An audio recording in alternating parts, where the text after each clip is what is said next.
Hey, I'm Jarrett with Philosopher Solutions. Today we're going to be installing a VEDR camera system and a VCOM tracking box in this 2002 International. I'm going to go through step by step the operations of doing this and what tools are going to be needed. So what I've got here are the contents of the box. We're going to go over what all you're going to need for installation and what parts you're not going to need. So we're going to start with the first pieces you're not going to need. They're going to be these two pieces here, your power output and USB connection. You can set these to the side. We're not going to need these for this installation. The first piece is going to be the outward facing camera. This will be mounted on the windshield.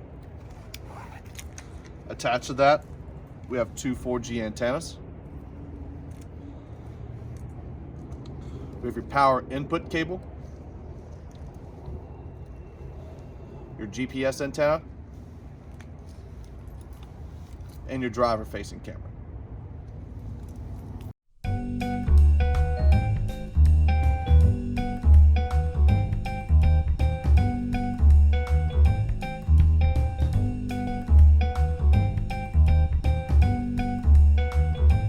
Also included is going to be a VCOM box and a vehicle-specific T-harness. This here is a 1939 connector. We're going to need a couple tools for this installation, and I'm going to go over those now. You're going to need a drill, a panel pry tool, a razor blade, a multimeter, wire strippers, crimpers, butt connectors, a ring terminal, and a self-tapping screw, one long zip tie, and a few short zip ties, and 18 to 24 inches of wire. Also included for this installation, you're going to have a panic button that will be installed. Before we start the installation, we're going to make sure the areas we're going to be mounting stuff in are going to be clean. You want to use a Windex or another type of window cleaning solution and paper towel.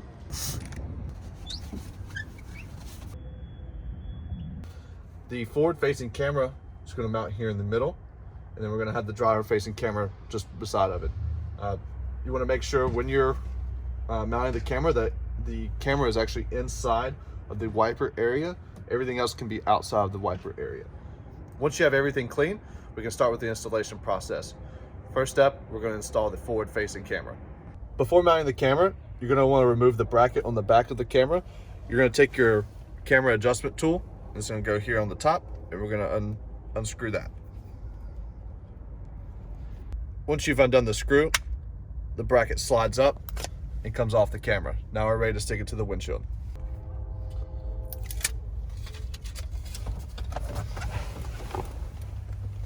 When mounting to the windshield, you want to press firmly to make sure the entire surface area makes contact with the windshield. Once the bracket's mounted to the windshield, now you can affix the camera to the bracket. Just pop it on, slide up. Make sure to go back with your camera adjustment tool and tighten the camera to the bracket. Next, we're going to mount the driver-facing camera. When mounting this, you want to make sure it's out of the way of the forward-facing camera, and you want to have it higher on the windshield.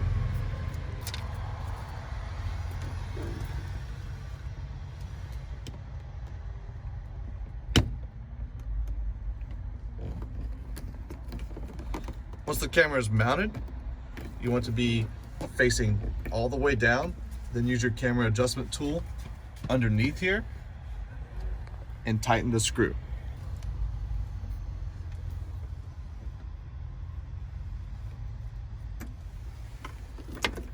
Check your camera to make sure it is secure.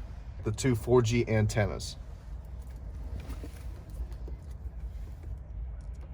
They will thread onto here and here. And while you're here, you can go ahead and connect your driver-facing camera to the rest of the harness. It is key to go one way. Line these two arrows up, press it in, screw it on. Now we're going to mount your 4G antennas to the windshield. Make sure you've cleaned the area in which you're going to be mounting them in. These antennas cannot be mounted to metal. They need to be on the windshield.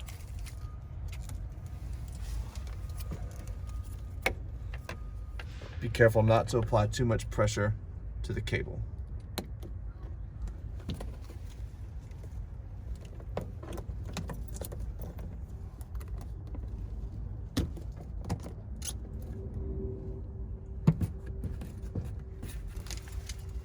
Once the cameras are mounted, you can then take the wire and tuck it up into the headliner of the vehicle.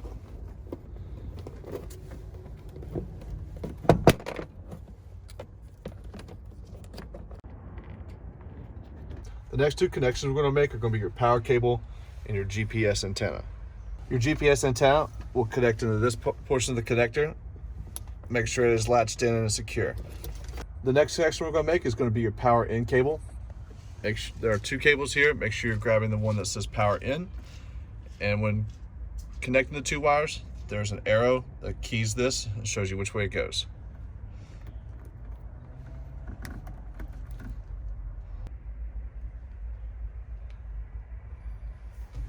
The next areas we're going to clean are going to be the mounting surface for the GPS antenna and for the panic button. Your panic button will go here. Your GPS antenna will go down here. All installation pieces that will be mounted will have this backing on it. Peel it off to expose the tape on the underside. And then you just stick it here. Now we're going to mount the GPS antenna to the dash.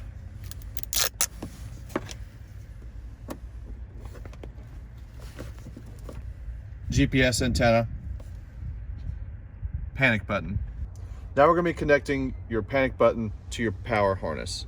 You're going to have two connectors on here, one that says alarm 1, the other that says alarm 2. Your panic button will just say alarm. The panic button plugs into alarm 1. Alarm 2 will not be used. Now we're going to start making our connections. Inside the power wire, there are 3 wires that are labeled ground. You've got a long ground with a connector on the end, one that's just labeled ground, and then one that's labeled speed ground. You will not need the long ground. You will not need the speed ground. The only 3 wires we'll be using from here on out will be the ground, the power in, and the accessory. And I'll show you where those connections go shortly. All the wires we're not going to be using can be bundled up and zip tied and then stored inside the dash. So the next step, we're going to put the ring terminal on our ground. Make sure we have a secure and proper crimp. And then for this specific installation, we're going to be extending your accessory and your power in.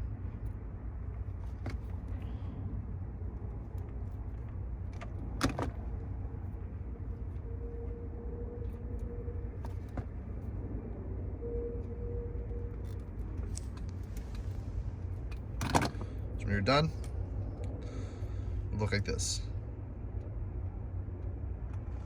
We're now going to place our ground. We're going to make sure you have a nice metal surface.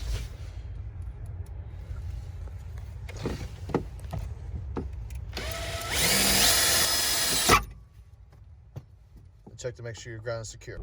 Once the installation is complete, turn the key ignition on and you will see a red light appear on here and let you know the camera is functioning. You will then begin the calibration process and adjusting the camera. You'll use your camera adjustment tool to loosen this screw on the back, then move your camera up or down until the video you want is in screen. Once the image you want is in screen, you can then tighten. Now that the camera's installed, we're going to install our VCOM box paired with our 1939 connector. This is your factory J1939 connector. We're going to be removing that and replacing it with our T-harness.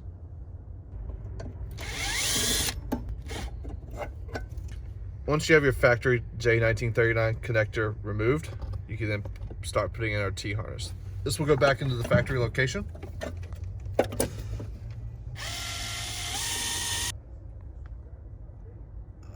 You will then plug your factory J1939 connector into our aftermarket T-harness.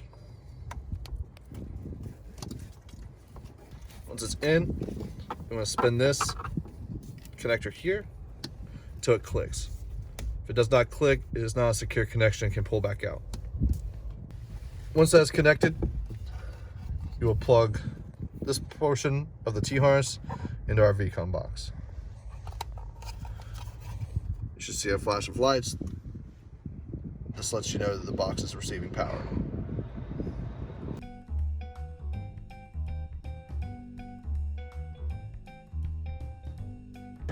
All right, guys, that completes the installation for this 2002 International truck. I hope that was helpful for you.